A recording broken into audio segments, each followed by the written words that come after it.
Dans le cas dont tu parles, notre assassin est un adolescent de 17 ans, Hardman, et dans ce cas-là, on voit aussi progressivement le dérapage chez Matthew Altman, hein. Et au départ, il s'intéresse, adolescent, et il croit en une espèce de vie après la mort. Et ensuite de ça, qui sont les créatures qui ont la vie éternelle? C'est les vampires. Donc, il y a une gradation dans ce mécanisme-là. C'est un jeune qui consomme beaucoup de drogue et il y a un geste en particulier qui aurait dû sonner l'alarme, hein. C'est ce geste, tu l'as probablement lu, où il se retrouve dans une maison de chambre qui est occupée par des étudiants et il s'entiche d'une des étudiantes qui est là. On est en Grande-Bretagne, en fait, on est au pays de Galles. Et dans ce petit village, il y a un échange qui se fait avec des étudiants étrangers. Il y a une adolescente qui loge dans cette maison de chambre pour étudiants, qui est une étudiante allemande. Et à un moment donné, alors que Matthew Hardman visite un de ses amis qui habite la même maison de chambre, il s'entiche de cette adolescente et il échange avec elle. Et on se comprend bien, là. C'est un gros consommateur de marijuana, notamment là, du cannabis. Il consomme tous les jours du cannabis. Et là, il se met à parler avec cette adolescente. Et comme c'est souvent le cas chez les adolescents, hein, il y a une espèce d'attrait pour l'occulte, que ce soit le Ouija, la Oui, musique, les oui. groupes de Oui, oui. fantômes. Il est propre à presque tous les adolescents, cet intérêt-là pour l'invisible et l'inconnu. Oui. Là où ça dérape cette journée-là, c'est que Matthew Hardman en vient à être convaincu que la jeune Allemande est elle-même une vampire. Alors il se jette sur elle, hein, et il la pousse sur son lit et il lui demande de la mordre, hein. Il dit: «Si tu me mords, je vais devenir un vampire, je vais avoir la vie éternelle».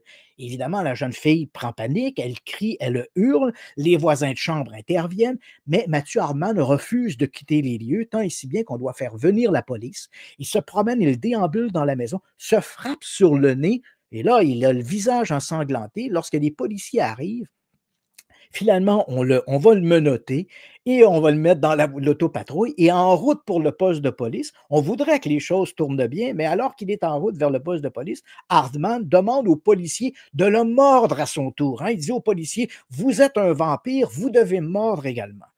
Hardman va passer sa soirée en cellule et à ce moment-là, il va dégriser. Il était sous l'effet du cannabis et là, il va se perdre en excuses. Il dit aux policiers que c'est parce qu'il y a eu une espèce de trip qui s'est fait.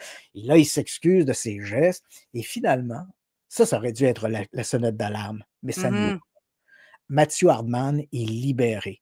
Une petite tape sur les doigts, il est libéré. Mais il est déjà endoctriné dans ses fantasmes de vampire et de vie éternelle. Et il a dit à la jeune étudiante allemande que si éventuellement il devait faire un sacrifice humain, le petit village de Limpenthal où il habite, il saigne des gens âgés qui sont là. Personne ne va s'en préoccuper de ça.